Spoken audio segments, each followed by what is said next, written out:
Ek is Miana Jacobs, ek is 'n hoërskool hier by Krant in graad 9 en ek lees uit Pad na jou hart deur Fransja Bloemhof. Hy klim toe tog maar uit en loop tot by haar voor sy tot stilstand gekom het om die omgewing te bespied. Hoe is jy my tent opslaan? Verneem sy. Amper lag hy. Kamp, jy is seker nie ernstig nie. Hoekom nie? Sy begin terugstap na die volk toe. Want ons is nie voortrekkers nie.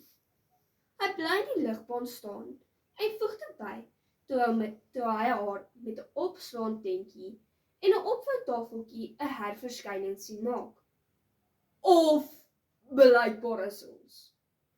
'n Ditselfde tegnologie is nou net wat hier nodig is. En hy vis sy selfoon uit en tik in www.lekkerslaap.co.za. Daar's nog goed in die kattebak, verwiter Amorai hom. Die webwerf het oopgemaak en verlig kan hy rapporteer. Luister, daar is 'n 4-ster lodge 20 km van hier af. As jy moeg is, sal ek bestuur. Nee, sy wil kamp opslaan en sy gaan. Daar's nog goed in die kattebak. Fyn, dink Passon. Maar ek vat die kar en los jou net hier, as jy kom by ja begin sing. Dis nie so sleg nie. Nie sy se ding nie, maar ook nie 'n marteling nie. Tog is dit regtig net gisterand wat hy nog in sy eie luukse en boongehawe gemaklike plek was. Die vuur is die enigste bringer van lig in die gang se ooptes. Dit knetter soos 'n skinderbek tannie, verf hittige rooi en geel en oranje strepe soos 'n boontoe ryk. Daar is iets hipnoties omtrent die vlamme.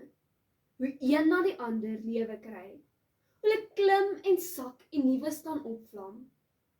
Hy en Amorai sit oorkant mekaar op kampstoele. Die tentjie staan. Of, nou ja, dit staan op 'n manier. Passon kyk hoe sy 2 pille afsluk, voordat hy verder sy spaghetti uit 'n blikkie eet.